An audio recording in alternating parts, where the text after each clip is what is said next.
네, 한 번 더 예수님은 우리의 임마누엘 되십니다.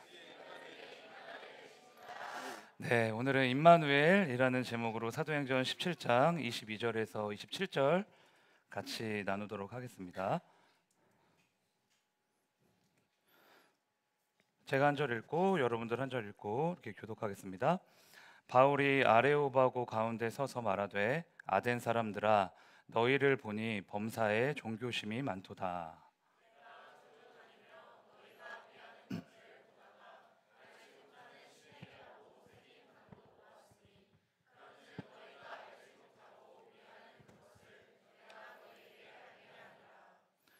우주와 그 가운데 있는 만물이 지으신 하나님께서는 천지의 주제시니 손으로 지은 전에 계시지 아니하시고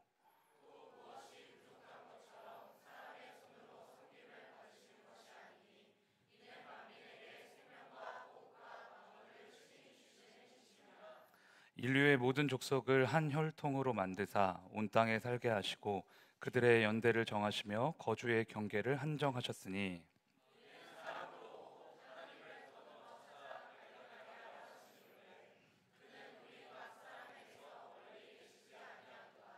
아멘. 네, 우리 지난주에는 베레아에 있는 성도들의 모습을 살펴봤습니다. 베레아 성도들의 특징이 뭐였죠? 네, 마음이 너그럽고 또 간절했고 또 다 저를 안 쳐다보시고 앞에만 쳐다보시는데 말씀을 날마다 곱씹고 묵상하는, 그래서 그 말씀 앞에서 기꺼이 죽을 수도 있는 그러한 말씀의 사람들이었다 우리가 살펴봤어요. 바울은 이제 베레아에서의 짧은 사역을 마치고 다음 선교지로 떠나는데 그냥 떠나지 않고 베레아에 신라와 디모데를 남겨둡니다. 그 신라와 디모데가 거기서 해야 되는 사역이 있었던 것 같아요. 그래서 이제 혼자의 몸으로, 이제 단신의 몸으로 새로운 목적지로 떠나게 되는데, 이제 거기가 어디였냐? 여러분들 잘 아는 곳일 텐데요. 아덴, 성경에는 아덴이라고 나오고 우리는 이제 지금은 아테네, 그리스 아테네라고 알고 있죠. 거기로 이제 가게 되는 거예요. 이제 배를 타고 가는데 지도로 한번 보셔야 될 것 같아요. 네, 보시면 빌립보부터 암비볼리, 아볼로니아, 우리가 지지난주 봤던 데살로니가, 그리고 베레아, 그리고 디온은 이제 항구입니다. 항구에서 배를 타고 저 밑에 있어요. 꽤 오래 이제 이동을 해서 어디로 가죠? 아덴, 아덴에 갔습니다. 이제 성경은 바울이 아덴에 도착했을 때 그 도시의 모습을 보고 화를 주체할 수 없었다, 이렇게 기록을 하고 있어요. 같이 한번 보실까요? 사도행전 17장 16절 읽겠습니다. 시작. 바울이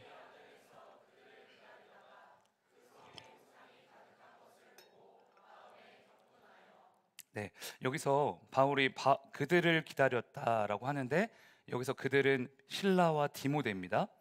그러니까 바울이 먼저 아덴에 도착했고 이제 뒤늦게 이어서 신라와 디모데가 이제 합류를 한 것 같아요. 그런데 바울 이제 신라와 디모데가 오기 전에 바울이 이 아덴이라는 도시를 이제 선교를 해야 되니까 한번 쑥 이렇게 둘러봤는데 이거는 말도 안 되는 거예요. 원래 고대 도시에는 우상이 다 있긴 했거든요. 우상의 형상과 신전이 어느 도시에나 다 있었습니다. 근데 여기는 정말 말 그대로 거의 우상에 미쳐 있는, 정말 광신도들만 있는 것 같은, 썩을 대로 썩어 있는 그런 도시인 거예요, 아덴이. 그래서 바울이 부들부들 떨면서 격분을 했다라고 하는 거죠. 아덴이 우상의 도시였다라는 걸 상징적으로 보여주는 건축물이 있는데 그게 뭐냐? 파르테논 신전이에요. 혹시 그리스 여행 갔다 오신 분 있으세요? 그리스 갔다 오신 분? 이렇게 하시는 거예요? 네. 그리스 여행 갔다 오신 분 없으시죠? 저도 안 갔다 왔는데 그리스에 가면 꼭 그 관광객들이 들리는 장소가 파르테논 신전이래요. 제일 유명한 곳이겠죠? 사진으로 한번 볼까요? 네, 요런 곳. 근데 이거는 약간 포토샵을 멋지게 좀 해서 그런 것 같고 실제 사진 한번 볼까요? 네, 이게 지금 그리스에 있는 파르테논 신전인데 실제는 약간 이런 느낌입니다. 이 파르테논 신전이 아덴에서 가장 높은 언덕 위에 위치해 있거든요. 그러니까 파리에, 우리가 프랑스 파리에 가면은 뭐가 있죠? 에펠탑. 뭐 미국 뉴욕에 가면 뭘 보죠? 네, 자유여신상. 그러니까 랜드마크가 있잖아요. 그러니까 아덴에 가면 뭐가 랜드마크였다? 네, 파르테논 신전. 언덕 위에 딱 위치해 있고, 그러니까 이제 아덴 사람들만이 아니라 관광객이 봐도, 그러니까 이방인이 봐도, 아, 여기는 뭐 저 신을 섬기는 곳이네, 우상을 섬기는 곳이네, 여기는 정말 종교심이 많은 사람들이 모인 곳이네, 이렇게 알았다는 겁니다. 그래서 이게 얼마나 유명했냐? 그 당시 세계 7대 불가사의에 이제 꼽힐 정도였어요. 이 파르테논 신전이 세워진 이유는 그리스 로마 신화에 나오는 아테네라는 지혜의 여신을 숭배하기 위해서였습니다. 아덴이라는 이름도 아테네에서 따온 거예요. 그러니까 지혜의 여신 아테네. 그래서 아덴에 가면 아덴에서 사는 사람이 아닐지라도 아, 이 사람들은 아테네를 섬기는구나, 파르테논 신전에서 이 종교 생활을 하는구나, 이걸 다 알 수 있었다라는 거죠. 자, 이렇게 아덴의 첫 번째 특징이 우상 숭배라고 한다면, 두 번째 특징은 철학을 너무 사랑하는 사람들이었다는 겁니다. 사도행전 17장 18절이에요. 제가 읽을게요. 어떤 에피쿠로스와 스토아 철학자들도 바울과 쟁론할세 어떤 사람은 이르되 이 말쟁이가 무슨 말을 하고자 하느냐 하고, 어떤 사람은 이르되 이방 신들을 전하는 사람인가 보다 하니 이는 바울이 예수와 부활을 전하기 때문이로라. 여러분들 중에 그 고등학교 때 문과였는데 사회탐구를 윤리로 선택하셨던 분 있으세요? 주미 혼자? 민성이. 네, 요한이. 네, 많이 있으. 네, 저기 자매님도 있으시고 저도 그렇습니다. 사회탐구를 윤리로 선택했는데 그 윤리 과목 공부하다 보면 에피쿠로스 학파, 스토아 학파 이거 나와요. 근데 이 사람들의 조상을 거꾸로 거슬러 올라가면 누가 나오냐? 결국엔 우리가 잘 알고 있는 소크라테스, 아리스토텔레스, 또 누구 있죠, 한 명? 플라톤. 네, 이런 사람들이 나옵니다. 왜? 이 사람들의 고향이 어디였게요? 아테네. 네, 이 사람들의 고향이 이 아덴이었기 때문에 이 철학을 좋아하는 사람들, 막 철학을 너무 사랑하는 사람들이 전 세계에서 막 모이고, 또 그 이제 후손들이 거기에 자리 잡고 있었던 거죠. 그래서 바울이 아덴에 도착해 보니까 철학적으로 이제 명성을 얻고자 하는 사람들, 야, 누가 더 똑똑한지 한번 대결해 볼래? 이렇게 말씨름하려고 하는 사람들, 이게 엄청 많았던 거예요. 그래서 이제 바울도 이제 거기에 딱 합류를 해서 그럼 나도 한번 해볼까? 이제 입씨름을 이제 하기 시작을 한 겁니다. 근데 아덴 사람들이 바울의 말을 들어보니까 이상한 거예요. 이게 난생 처음 들어보는 말인 거죠. 어떤 신이 이 세상 모든 만물을 창조했고 자신의 아들을 인간을 위해 보내서 대신 죽게 하고 3일 만에 부활했다. 그러니까 아덴 사람들한테는 이런 신이 없거든요. 바다에 가면 포세이돈이 있고요. 지혜가 필요하면 지혜의 여신 아테네에게 공물을 바치면 되고, 농사 지을 때 비가 필요하면 하늘의 신 누굴까요? 제우스. 제우스에게 기도하면 돼요.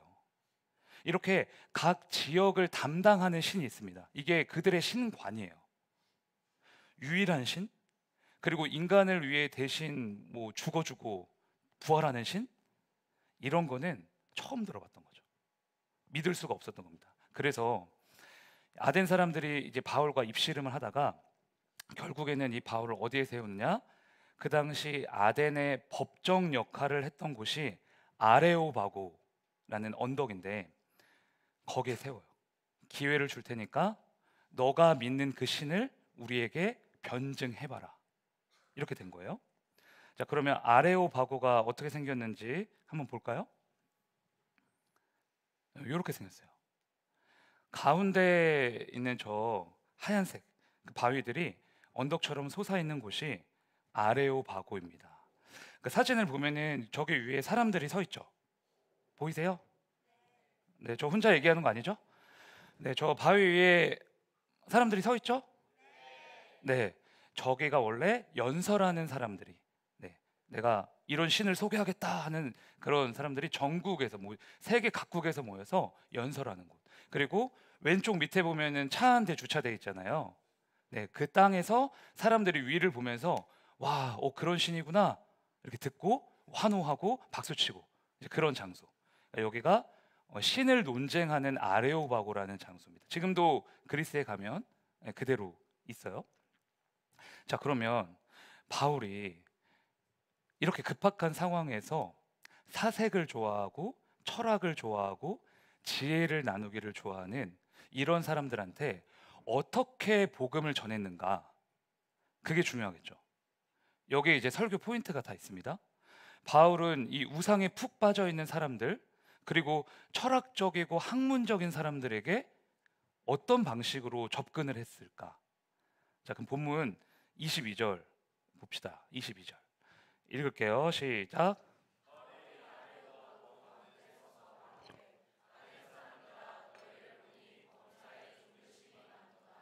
네, 복음을 전하는 첫 마디가 무엇이었냐? 너희들은 범사에 뭐가 많대요? 종교심 많도다.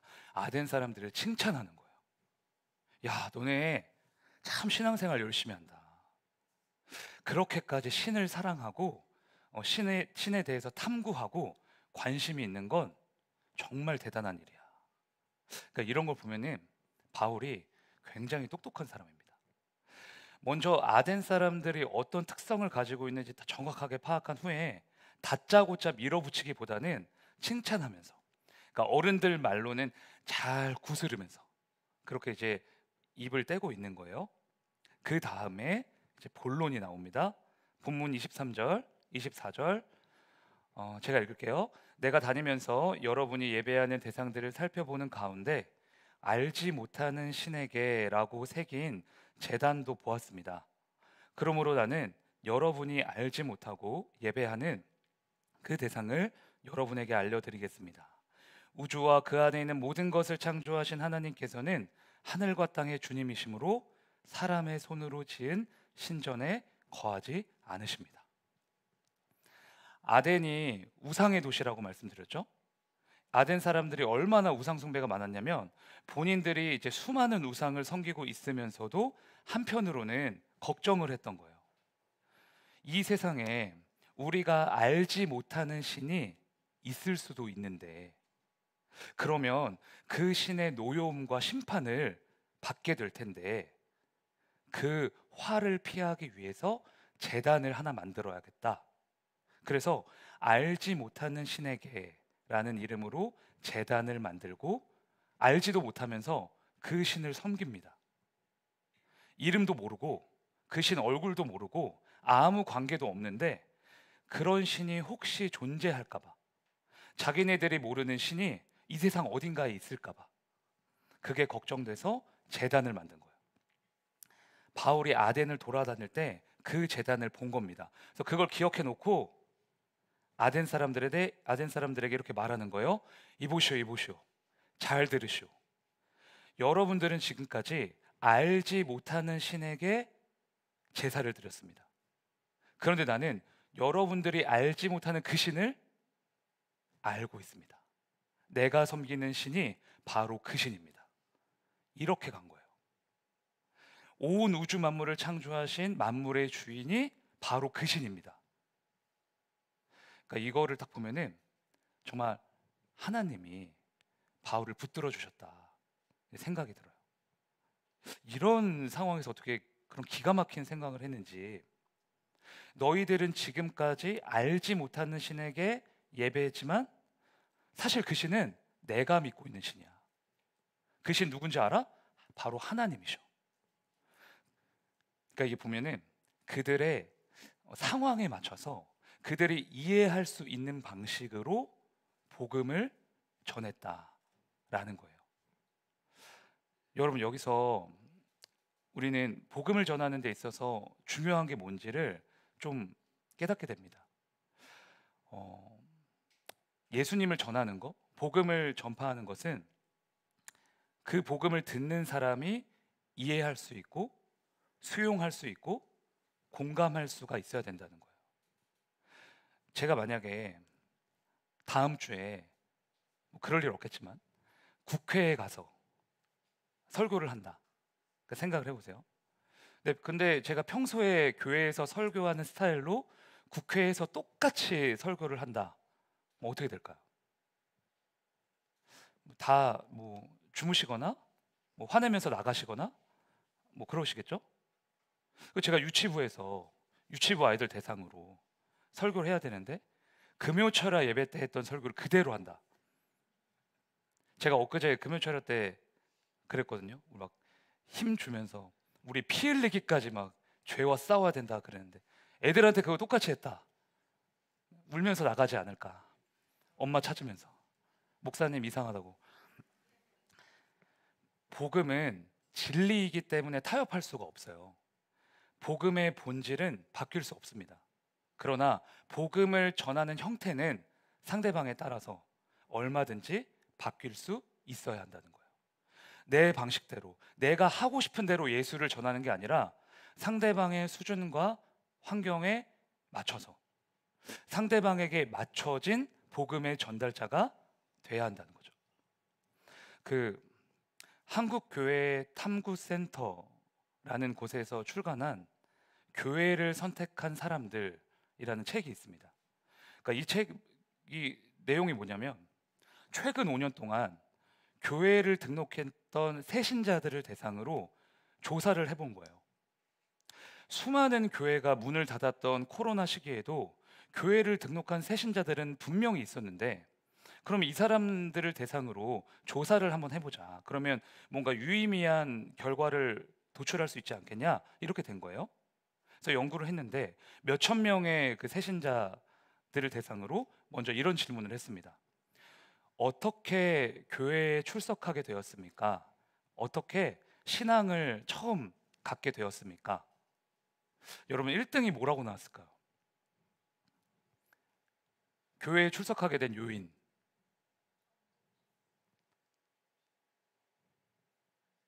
뭘까요? 내가 겪는 인생의 고민과 아픔을 들어주고 해결해 주려고 노력하는 전도자의 모습 때문에 왔습니다. 이게 1등이었어요. 그러니까 전도 대상자들도 다 안다는 거예요. 이 사람이 진심으로 나를 맞춰주고 공감해서 나를 사랑해서 전도를 하려고 하는 건지 아니면 그냥 일방적으로 강요하려고 하는 건지. 그리고 또 물었어요. 전도 받을 때 제일 불편하고 힘들었던 건 뭡니까? 가장 많은 답변이 이렇게 나왔습니다. 나를 인격체로 보기보다는 전도의 대상으로만 여기면서 삶의 정황이나 문제들에 대한 공감을 전혀 해주지 않을 때. 새신자들이 왜 전도가 되고 왜 전도가 안 되는지 여기서 다 보여주는 것 같아요. 복음을 전하는 입장만 생각하면서 압박, 강요, 의무감을 준다면 그게 가장 큰 장애물이고 반대로 복음을 처음 듣는 그 사람의 입장이 돼서 먼저 공감하고 수용하고 들어주고 그 사람의 수준과 방식까지 맞춰서 복음을 전할 때 마음의 문이 활짝 열린다는 거죠. 제가 저희 교회에서 새가족반을 담당하고 있습니다. 오늘도 새가족반 7기 수료를 했는데 새가족반을 섬기다 보면 정말 다양한 분들을 만나게 돼요. 와, 정말 다양하다. 그리고 예상치 못한 질문이 막 날라옵니다. 저번에는 어떤 질문을 받았냐면 천국에 대한 이야기 하고 있었거든요. 천국. 근데 어떤 남자분이 굉장히 심각한 표정으로 저한테 이렇게 손 들고 질문을 하시는 거예요. 목사님, 그러면 지금도 천국이 운영되고 있습니까? 천국이 운영되고 있냐? 그러니까 이분은 내가 죽으면 천국에 가는데 그때부터 천국이 운영되는 건가? 그러니까 이런 식으로 이제 생각을 하셨던 것 같아요. 그래서 제가 말씀드렸죠. 잘 운영되고 있습니다.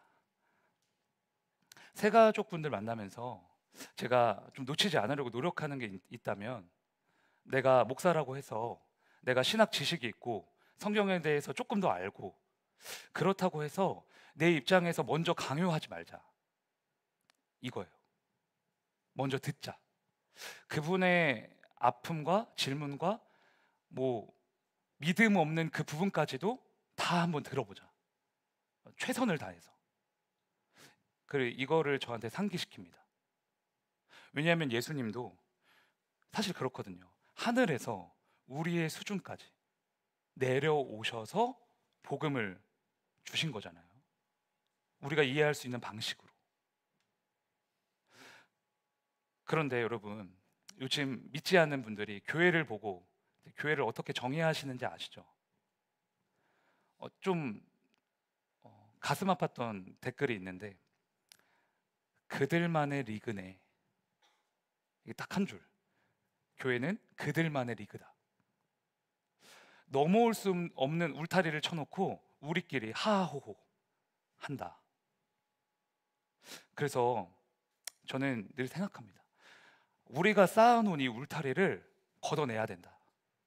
나는 진리를 가지고 있으니까 내가 맞아, 내가 옳아, 나는 복음을 선포했으니까 내 할 일 다 했어, 이게 아니라 그런 쓰잘데기 없는 울타리 다 치워버리고 상대방의 입장과 수준과 마음까지 내려가서 깊이 공감하고 이해하면서 복음을 전할 수 있어야 된다는 거예요. 예수님이 우리에게 하셨던 것처럼 상대방의 수준까지 내려가고 공감하면서 그 사람들의 입장에서 사랑할 수 있는 그런 작은 예수가 되시기를 주님의 이름으로 축원합니다. 저를 따라 고백하실까요? 예수님처럼 전하게 하옵소서. 네, 바울은 아덴 사람들이 알아들을 수 있도록 맞춤형의 복음을 전달했습니다. 그리고 이어서 바울이 믿는 하나님과 아덴 사람들이 섬기는 신을 비교해요. 본문 24, 25절인데요. 여러분들이 같이 한번 읽어보실까요? 시작.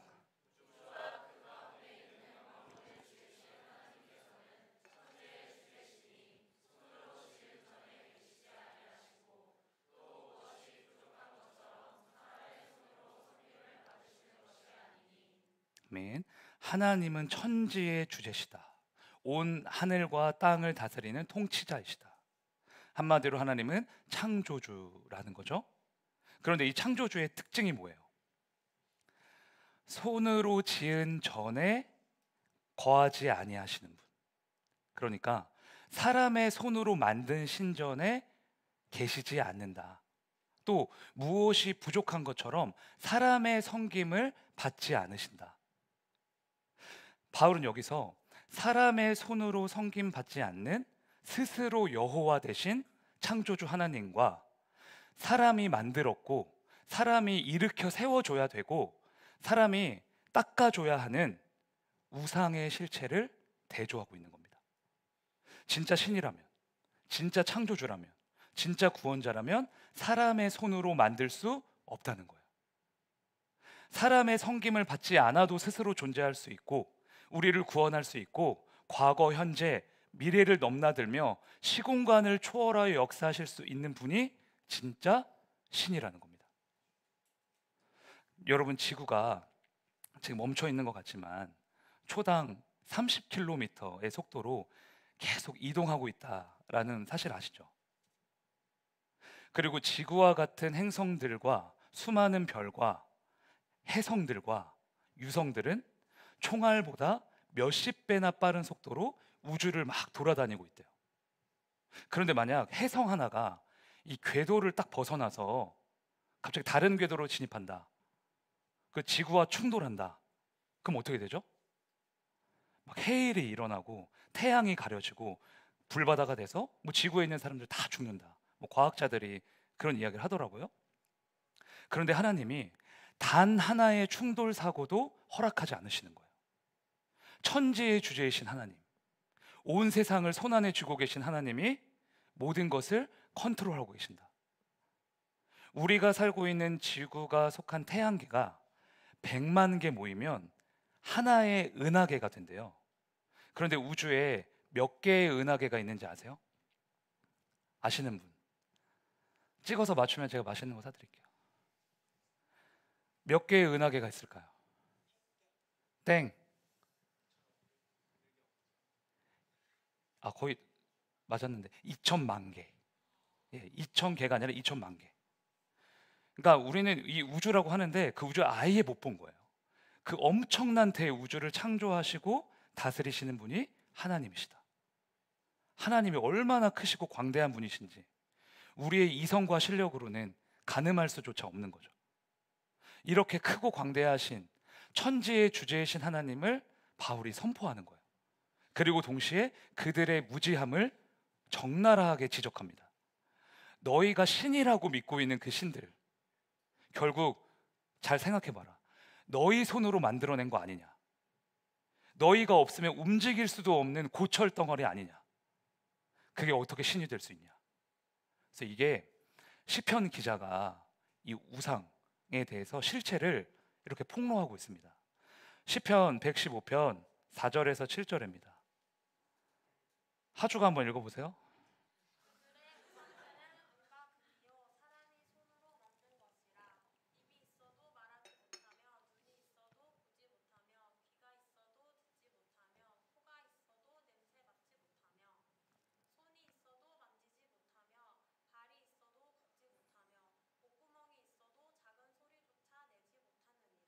아멘. 이게 우상의 실체다.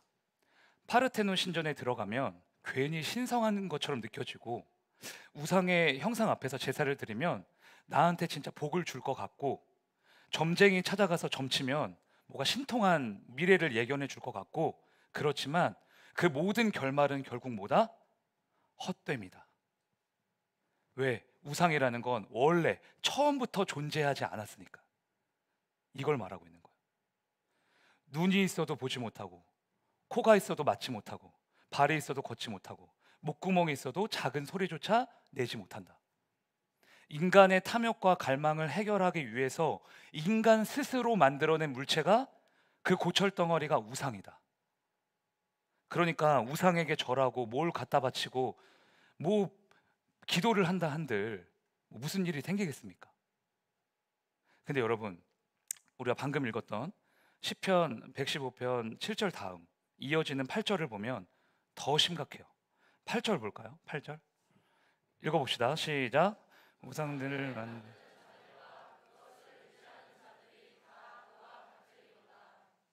이게 무슨 말인지 아시겠어요? 우상을 만든 자들과 우상을 의지하는 자는 그것과 똑같이 될 것이다. 이거 세 번역으로 다시 봅시다. 이거 되게 중요하니까요. 같이 읽어볼게요. 시작.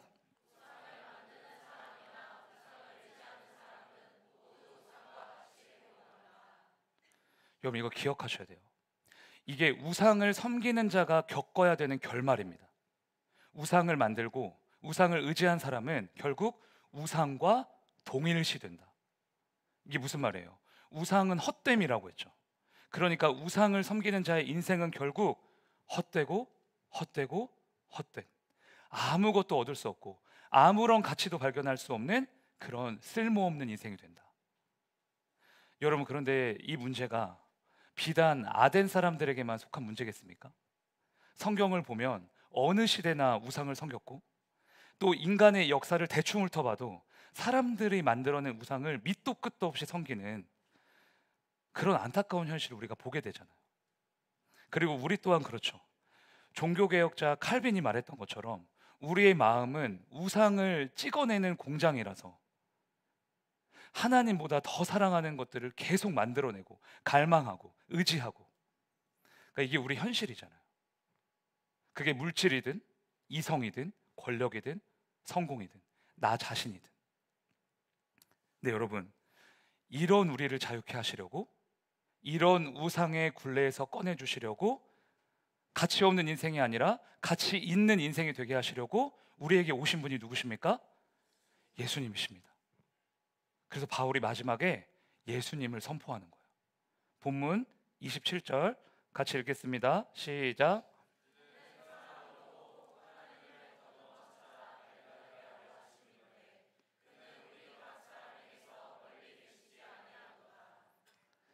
여기서 더듬어 찾는다라는 건 이 당시 아테네 철학자들이 자주 쓰는 용어였어요. 내가 아는 건 없어요. 근데 신을 찾아야 돼요. 철학자들 입장에서 얘기하는 겁니다. 우리는 어디서부터 온 것이며 어디로 가는가? 이 세상은 왜 존재하는가? 뭐 이런 거를 이제 찾잖아요. 근데 정작 답은 몰라요. 답은 모르니까 그 눈을 감고 진리를 이렇게 더듬어서 찾는다. 진리가 어디 있지? 찾는다. 이런 식으로 철학자들이 말을 했던 거예요. 그런데 바울은 지금 그 말을 뒤집고 있습니다. 우리가 먼저 더듬어 찾는 게 아니라 하나님이 발견하게 해주실 것이다. 다시 말하면 발견되어 주실 것이다. 이게 좀 어려운 얘기인데 쉽게 말하면 이런 거예요. 애들이랑 술래잡기 해보셨어요 혹시? 애들 뭐 자녀들이든지 아니면 꼬맹이들이든지 술래잡기를 하면, 집에서 술래잡기 하면 애가 술래고 제가 이제 도망치는 사람이잖아요. 막 이제 다니다가 어느 순간에는 계속 도망 다니면 안 되고 애들 이제 재밌으라고 일부러 이렇게 가가지고 나 여기 있다 이렇게 잡혀주잖아요. 그렇죠? 어른이 이렇게 잡혀줘요. 그걸 말하고 있는 겁니다. 얼마든지 도망 다닐 수 있지만 애들을 위해서 잡혀주는 어른처럼 눈이 완전히 닫혀 있어서 더듬더듬해도 하나님을 만날 수 없는 그런 무지한 죄인을 위해서 하나님이 잡혀주셨다. 그런데 그 하나님, 앞서 우리가 살펴본 것처럼 천지의 신, 천지의 주제이신 이 하나님이 멀리 계시지 않고 우리와 가까이 있다. 함께하고 계신다. 누굴 말하는 거예요? 임마누엘 대신 예수님을 말하는 거죠.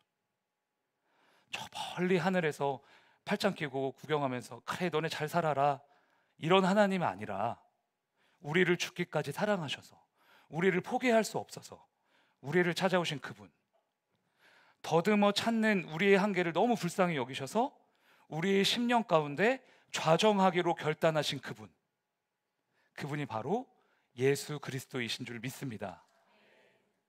파르테논 신전이 제한된 공간에 있는 것과 달리, 거기 가야만 신을 만날 수 있는 것과 달리 성전 되신 예수님이 우리에게 임하셔서 우리와 영원히 함께 하신다. 그래서 바울이 결론을 내립니다. 더듬어 찾는 인생이 아니라, 헛된 우상에 길들여진 인생이 아니라 이미 우리에게 찾아오신 임마누엘 예수 그리스도를 영접하고 그분을 기뻐하며 살아가야 한다. 여러분, 우상은 단순히 우상을 내가 버려야지, 나 이 우상이니까 나 이거 끊어내야지, 이런 우리의 의지로 끊어지는 거 아니에요. 그거는 착각하시면 안 됩니다.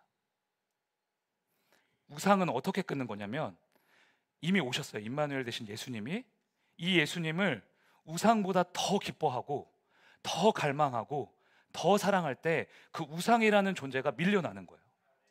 이게 가치가 없어지는 거예요. 내가 이게 하나님 너무 사랑하니까, 하나님 없으면 안 되니까, 나는 하나님 한 분으로 오늘도 너무 만족하니까, 그래서 우상이 부서지는 거예요. 그래서 내가 여러분들 지금 혹시라도 이제 내가 온갖 우상에 막 휘둘리고 막 유혹에 시달리고 그러고 있으시다면 이거 하나만 점검해 보시면 돼요. 나는 지금 임마누엘 되신 예수님 정말 사랑하고 있나? 나 주님 한 분만으로 만족하고 기뻐하고 있나? 그게 내 신앙인가? 이거를 딱 점검해 보시면 답이 나와요. 여러분 한 사람 한 사람을 사랑하셔서 이 땅에 오셨어요. 자신의 모든 것을 내어주시고 그 핏값으로 여러분을 사셨습니다. 그리고 지금도 여러분과 함께하고 계세요. 그분을 주목하시고 우리에게 행하신 일을 기뻐하시고 이 세상 그 무엇보다 주님만을 사랑하는 여러분들 되시기를 주님의 이름으로 축원합니다. 저를 따라 고백하겠습니다. 임마누엘 되신 예수님을 사랑합니다. 네, 오늘은 창조의 아버지 부르시면서 창조주 하나님이 임마누엘로 오셨음을 기뻐하고 송축하며 나아가겠습니다.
크신 능력 만물이 사모하니 성령의 기름 부어주사 이 시간 임하소서. 주 영광 여기 임하사 열방 향해 그 빛 비추소서.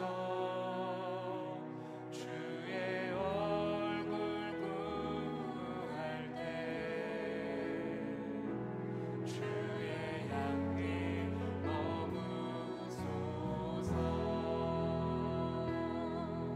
다시 한번 고백하겠습니다. 열방의 통치자, 열방의 통치자, 세상이 보리라. 진실한 주의 약속으로 교회는 승리하리.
말씀 붙들고 기도하기를 원합니다.